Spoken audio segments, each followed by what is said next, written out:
as I was saying, so regardless of whether or not publishers go forward with NFTs and do their whole and putting play to earn and all of this bullshit into their games, I would just like to bring something up, which is by putting NFTs into video games, and NFTs are essentially in the blockchain, I would argue that you are adding value to the blockchain, right?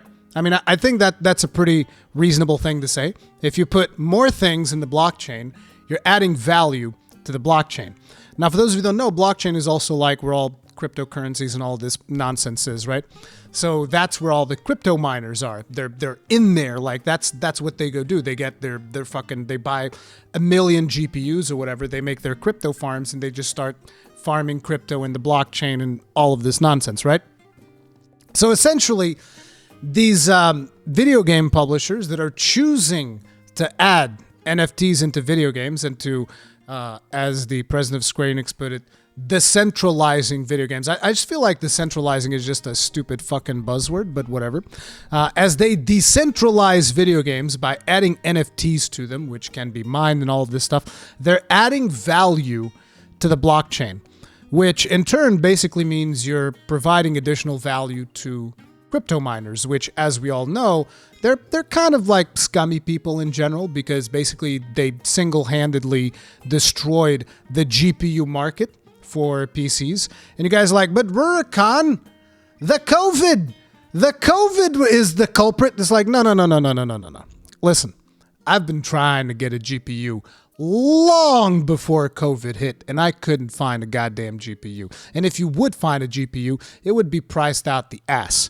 And why is that? Because of crypto miners, okay? You can tell me whatever you want about COVID and all this. COVID made it worse, but in my opinion, crypto miners single-handedly destroyed the GPU market. I mean, the GPU manufacturers also contributed to it, of course, because they engaged in that practice of selling overpriced hardware to these crazy crypto miners that are making money hand over fist by mining cryptocurrencies and whatnot. But, you know, whatever.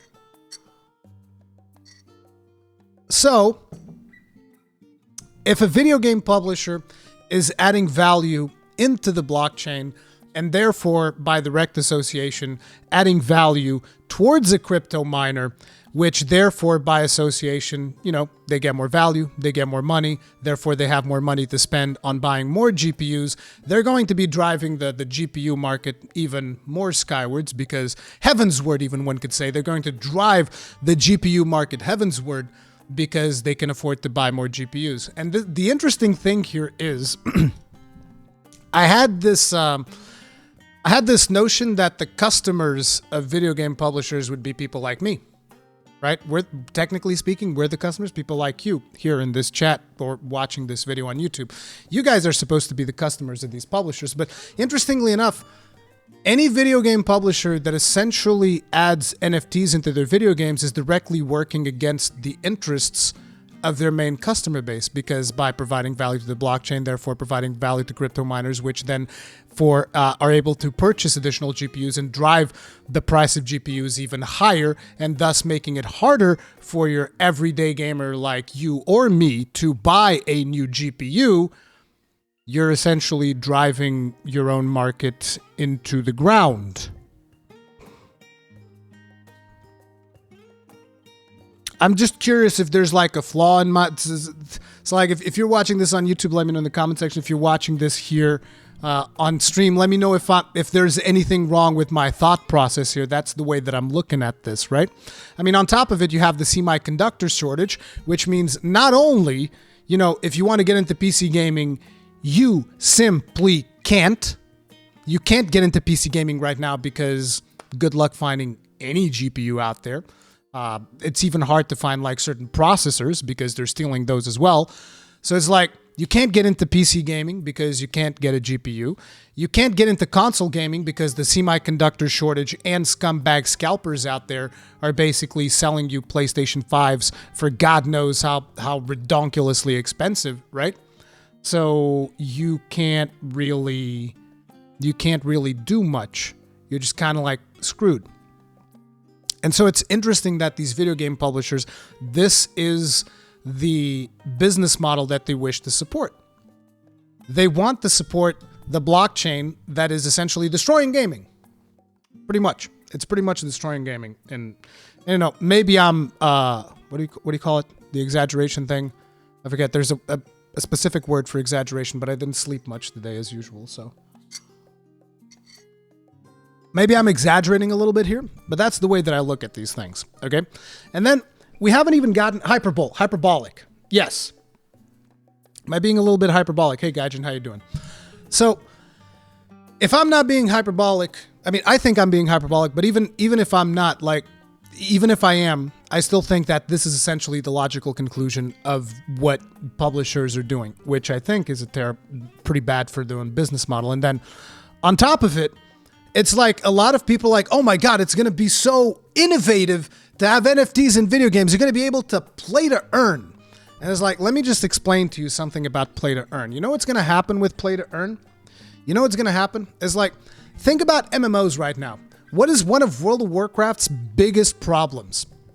Like, just think about it. What is one of World of Warcraft's biggest problems? Let's just set aside the fact that the current team that is working in World of Warcraft is doing a piss poor job of, implementing systems and whatnot. Let's just set that part aside for now. Let's just imagine that the team is actually doing a good job and the game is actually doing well, which is not. But let's just imagine that for a second. What is then the biggest problem that you have in World of Warcraft? I'm not going to bring up the WoW tokens, okay? But the WoW tokens are there. Let's just say, okay, WoW tokens are in place. That's not even the biggest problem. The biggest problem in World of Warcraft right now is botting. One of the biggest problems World of Warcraft has right now is botting. And people are botting. Why? Because they can get gold and then they can sell that gold for real money. And they use the token in that equation somehow. Whatever. I don't want to get into the whole thing about the WoW token and how botters are getting WoW tokens and doing all this other nonsense, right?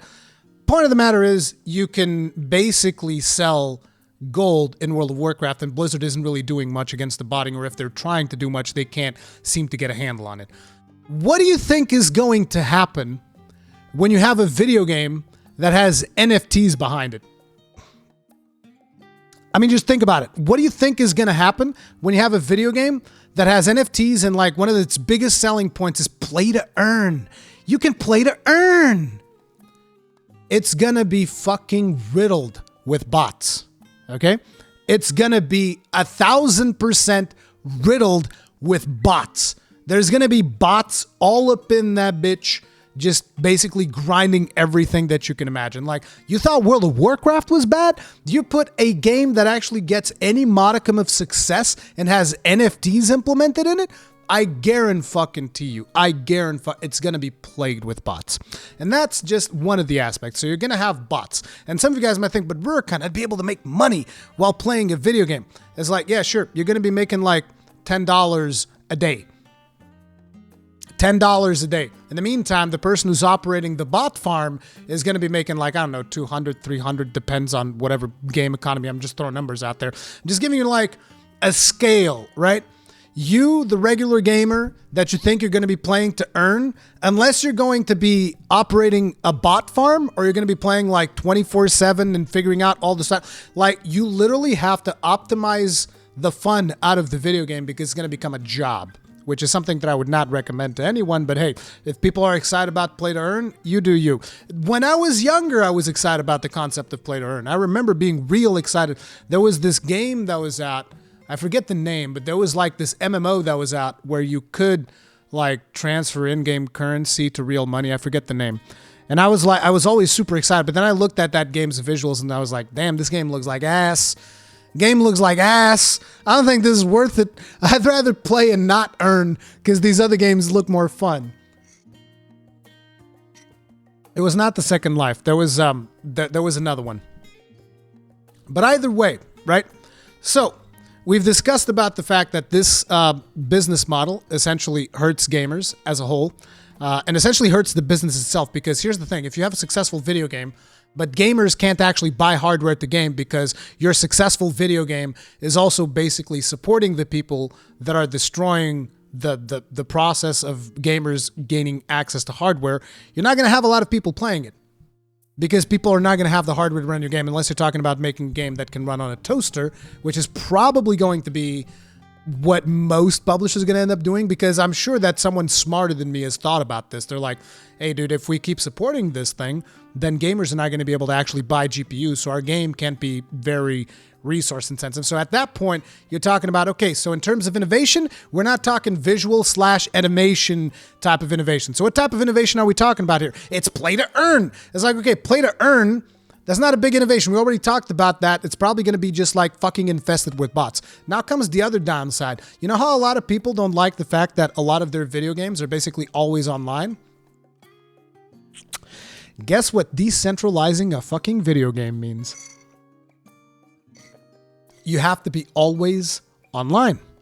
Always online. Okay? So you're going to have to be always online. Your game is not going to be able to look particularly good due to the fact that people just can't buy hardware because of how the cycle is running. I mean, people can't even buy hardware right now. People are struggling right now to get like a console or a reasonably priced computer because the hardware market's in the dumpster. And don't blame COVID for it, because, like I said, COVID is a part of it, but a bigger part of it is the crypto market. And then on top of it, let's say, okay, but Rurikhan, what if everything works out perfectly well? Well, what if I told you that essentially that has actually been done in a video game that I used to play, that I played for a good long while? It wasn't really NFTs, but there was a marketplace there that it's like a good case study if you're talking about NFTs, right? I don't know how many of you guys remember, not Guild Wars 2. A good example of this would be Diablo 3. You guys remember when Diablo 3 launched? You guys remember when Diablo 3 launched? It had this cool little thing called the Real Money Auction House. And a lot of players were like, oh my God, I'm going to be able to, There were a lot of players that liked it. There were a lot of players that were able to make money on the Diablo 3 Real Money Auction House. Yes, indeed. But the majority of players dropped that game like the sack of shit it was. Like the absolute fucking sack of shit that piece of shit game was, until eventually someone decided to fix it with Loot 2.0. Because essentially what ended up happening, my buddy made over $1,000 using that. I'm not surprised. Some people made money, for sure. Some people made money. But that's the thing. At that point, it's like you're either playing that game like a job. You're not playing that game to have fun. You're playing that game for a job. Okay? And so the thing that ended up happening, for those of you that aren't aware what happened with the Diablo 3 auction house, was in order to funnel players into the auction house, the people who developed Diablo 3 basically made loot drops garbage. The loot drops in Diablo 3 were absolutely and unfucking believably hot garbage. There were no drops. Like, as someone that, I was super hardcore into Diablo 2 and I was super excited to play Diablo 3. Diablo 3 was the first game that I just didn't do the higher difficulties. I mean, I quit like halfway through Nightmare. And the reasoning behind that is because, quite simply, the game wasn't dropping shit. So what I would end up doing was I would be farming gold, and then I wouldn't be going to the Real Money Auction House. I'd be going to the other, because there were two auction houses. There was the Real Money one, and then there was the other one. So I would be farming gold to go to the other auction house to buy blue items, because I wouldn't even get blue items for my character that would allow me to progress. Like, I would actually get to a point where I would be unable to progress because the loot that I was getting was so fucking bad that my character simply couldn't kill enemies fast enough. You were just like dead on. Progression stop. You can't make it past this because your loot's just not good enough. So I'd go back and grind, and it wouldn't drop. Until I eventually was like, no, the most efficient way is to grind gold and then go into the auction house and buy a blue item that's of appropriate level for my character, and then I can progress. And I was like, I did that once, and I was like, oh, finally, now I'm having fun again. Then I continued, and then I realized, oh, I've hit a wall again. I can't play anymore again.